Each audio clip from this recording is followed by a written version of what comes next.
ہمارے پاس ادارے کم ہوں گے. آج اللہ کا شکر ہے ہمارے علماء اور اکابرین کو اللہ جزائے خیر دے کہ آج وہ ایسے ادارے کھول رہے اور وہ آپ کی مدد سے کھول رہے, وہ آپ کے تعاون سے کھول رہے. علاقے کا ایک ایک بچہ, ایک ایک بہن, ایک ایک مرد مبارکباد کے مستحق ہے کہ آؤ اور ایسے ایجوکیشن سینٹر کھولو جہاں تمہارے چھت ہو, تمہاری دیواریں ہو, تم حیا کے ساتھ, تم پردے کے ساتھ, تم محبت کے ساتھ, تم دین کے ساتھ ریلیجیس ایٹماسفیئر میں اپنی بیٹیوں کی ڈگری کمپلیٹ کرواؤ. اور تمہاری بیٹیاں اسکولنگ کمپلیٹ کر کر جب 12ویں کلاس کی سند حاصل کرے تو پتہ چلا کہ اسی دیوار کے اندر بیٹیاں حافظہ بھی بن چکی ہیں اور عالمہ بھی بن چکی ہیں. کیا وہ وقت آئے گا تو اچھا نہیں لگے گا کہ افضل گھر کی مسلم بیٹیاں جو حافظہ اور عالمہ ہیں اور نیٹ کی کمپٹیشن میں جا کر انہوں نے کوالیفائی کیا اور میڈیکل سائنس کے گریجویشن کے طور پر ان کی ایڈمیشن ہوتی ہے اور وہ MBBS بنتی ہے, سرجن بنتی ہے, وہ بڑی ڈاکٹر بنتی ہے, گائنیکولوجسٹ بنتی ہے, اور ایک مسلمان بچی جو تہجد گزار اور حافظہ ہو اور مکمل پردے میں جب سرجری کرنے کے لیے جائے گی اسپتال میں اور اللہ سے ہاتھ اٹھا کر کہے گی کہ اللہ آپریشن تو میں کروں گی, شفا تو دے گا, تو بتاؤ مسلمانوں تمہارا ناز سے تم جھوم جاؤ گے اور اظہار تشکر سے تمہاری آنکھوں سے پانی آ جائے گا. آئیے, یہ تو دیش سیوا ہے, یہ تو راشٹر سیوا ہے, یہ تو مانو سیوا ہے. اپنے بچوں کو اچھا تیار کرنا تاکہ دیش کو ایک اچھا ناگرک مل سکے, اپنی بیٹی کو اچھا تیار کرنا تاکہ دیش کو ایک اچھی بہن مل سکے. آئیے ہم سب مل کر اپنے سماج کے پرتی سنویدنشیل ہوتے ہوئے, حساس اور سینسیٹیو ہوتے ہوئے, اپنے سماج کو جو لوگ اچھا بناتے ہیں وہ ملک کو بھی اچھا بناتے ہیں, وہ دیش کو بھی اچھا بناتے ہیں. اور اسی میں ہماری کامیابی اور نجات ہے کہ ہم 100% اسلام کے دائرے میں آ جائیں. بعض افواہیں یہ بھی اڑائی جاتی ہیں اسلام نے عورتوں پر بڑا ظلم کیا. بھائی آپ نے بڑا رحم کیا. تو جنہوں نے ظلم کیا انہوں نے کیا کیا, کہا کہ تم نے اپنی بیٹیوں کو پردے میں رکھ دیا. اچھا, اور آپ نے, ہم نے اپنی بیٹیوں کو چھوڑ دیا. تو بھائی حال یہ ہے کہ جو لوگ کہتے ہیں کہ عورتوں کو آزادی ملنی چاہیے, ان کی بیٹیاں تو پورے کپڑے اتار کر سمندر کے کنارے لیٹی ہوئی ہیں اور بدنام ہمیں کیا جاتا ہے. عزیزان ملت, اگر تم اپنے گھروں میں اپنے زیوروں کی حفاظت کر سکتے ہو, اگر تم اپنے قیمتی جوتے اور چپل کو بھی حفاظت سے رکھ سکتے ہو, اگر تم اپنے گھر کے دودھ کی حفاظت کر سکتے ہو, اگر تم اپنے کپڑوں کی حفاظت کر سکتے ہو, تو ہم اتنے گئے گزرے نہیں ہیں کہ ہم اپنی بیٹیوں کی حفاظت نہ کر سکیں. ہم اتنے بے پرواہ نہیں ہیں کہ اپنی بیٹیوں کی حفاظت نہ کر سکیں. ہر باپ اپنی بیٹیوں کے سر کا بہت مضبوط سایہ ہوتا ہے. ہر بھائی اپنی بہن کی طاقت ہوتا ہے. بیٹا ماں کی حیا ہوتا ہے. شوہر اس کی پوری آبرو ہوتی ہے. اسلام نے عورت کو سب سے بڑی آزادی یہ دی ہے, اسلام نے عورت کو سب سے بڑی آزادی یہ دی ہے کہ عورت کمانے کی فکر سے آزاد ہے. کمانے کی فکر سے, مولانا صاحبان بھی ذرا ٹھیک سے سنیے, آپ لوگ حقوق پورے بیان نہیں کرتے. اگر ہماری بہنوں کو صحیح حق معلوم ہو جائے تو پتہ چلے کہ ایک روٹی دوسرے کی بھی ذمہ داری ہے بنانے کی. ہماری بہنوں کو سب سے بڑی آزادی ہے کہ ہماری بیٹیاں کمانے کی فکر سے آزاد ہے. شوہر جتنا بھی کمائے گا اس میں بیوی کا حق ہے کہ نہیں؟ اور اگر وہ جیب سے نکال لے تو چوری کا الزام نہیں لگے گا. لیکن میں اس کو آپ کو کہتا نہیں کہ ایسا کرنا شروع کر دے, ورنہ پورے محلے کی جیب خالی ہو جائے گی, لوگ مجھے ڈھونڈیں گے. ایسا نہ کرے, شریف عورتیں ایسا کرتی نہیں ہیں. لیکن میں جو عرض کرنا چاہتا ہوں وہ توجہ فرمائیں. شوہر جتنا بھی کمائے گا اس میں اس کی بیوی کا حق ہے. شوہر کو اس کے باپ سے جو پراپرٹی ملے گی اس میں بھی اس کی بیوی کا حق ہے کہ نہیں بھائی؟ ارے بھائی حق ہے کہ نہیں؟ شوہر کو کچھ بھی ملے اس میں اس کی بیوی کا حق ہے. بیٹا جو کمائے گا اس میں بھی اس کی ماں کا حق ہے, اور بھائی اگر کماتا ہے تو اس میں بھی اس کی بہن کا حق ہے, اور باپ کی پراپرٹی میں بھی بیٹی کا حق ہے. آپ غور کیجئے کہ ایک بیٹی کو کتنی طرف سے برس رہے ہیں ماشاءاللہ.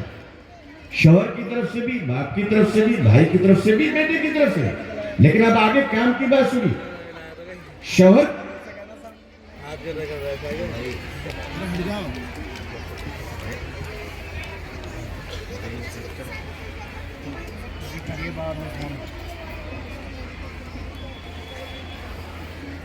شوہر کی جتنی بھی کمائی ہوگی اس میں اس کی بیوی کا حق ہے، لیکن اگر بیوی 10 لاکھ روپے مہینے بھی کماتی ہے دے دے تو ٹھیک ہے، ورنہ شوہر کا 1 روپے کا بھی حق نہیں ہے۔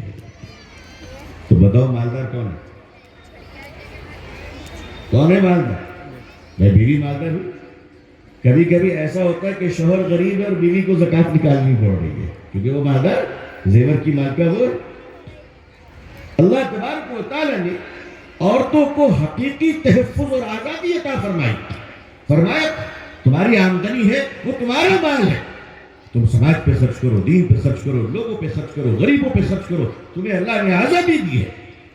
اسی لیے آئیے ہم اپنے سماج کو، اپنے معاشرے کو دیندار بنائیں۔ میری بہنوں، دیندار بننے کا جو نسخہ ہے وہ صرف یہ ہے کہ ہمیں اللہ سے محبت ہو جائے۔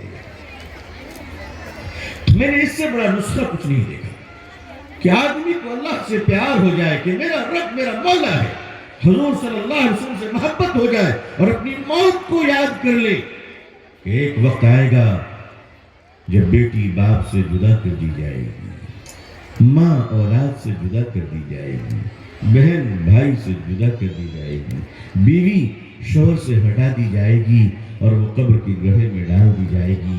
اپنے اللہ سے محبت کیجئے اور اپنی نسلوں کو عظیم بنائیے، اپنے گھر کو بابرکت بنائیے۔ اگر ہماری بہنیں انشاءاللہ دین کی طرف 100% لوٹ آئیں اور شرعی پردے کو اختیار کریں، ارادہ کریں انشاءاللہ سبھی دل میں کہ ہم معلوم کر شرعی پردے اختیار کریں گے انشاءاللہ۔ آپ کے شرعی پردے پر آپ کو اجر ملے گا اللہ کی طرف سے، آپ پر برکتیں نازل ہوں گی اللہ کی طرف سے، آپ پر رحمتیں نازل ہوں گی اللہ کی طرف سے، آپ کو سلام ملے گا نبی کریم صلی اللہ علیہ وسلم کی طرف سے۔ شرعی پردہ اپنے گھروں میں نافذ کیجیے۔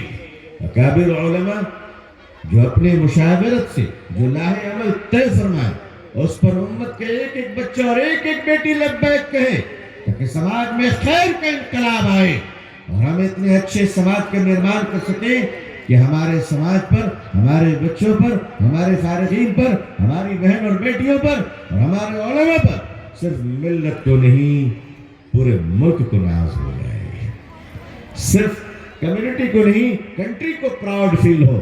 اللہ تبارک و تعالیٰ سے دعا ہے کہ اللہ تعالیٰ پوری دنیا میں ہم سب کو اسلام کی عزت دیکھنا نصیب فرمائے۔ اقوام عالم اور اہل ہندوستان کے دلوں میں اللہ اسلام اور مسلمانوں کے لیے جذبہ محبت و احترام و اکرام پیدا فرمائے۔ اللہ ہندوستان میں امن و شانتی عطا فرمائے، بھارت کو ترقی عطا فرمائے، یہاں رہنے والے مسلمان بھائی، ہندو بھائی، سارے ذات اور برادریوں میں امن و شانتی عطا فرمائے۔ اللہ ہم سب کو خوش رکھے، آمین یا رب العالمین۔ اپنی دعاؤں میں آپ سب بھی ہمیں یاد رکھیے گا۔ اللہ تعالی ہم سب کو اور آپ سب کو عزت، عافیت، سلامتی، خیر، خوشحالی، صحت و تندرستی کے ساتھ اسلام پہ زندگی، ایمان پر خاتمہ نصیب فرمائے، آمین یا رب العالمین۔ آخر دعوانا الحمدللہ رب العالمین۔ السلام علیکم ورحمۃ اللہ وبرکاتہ۔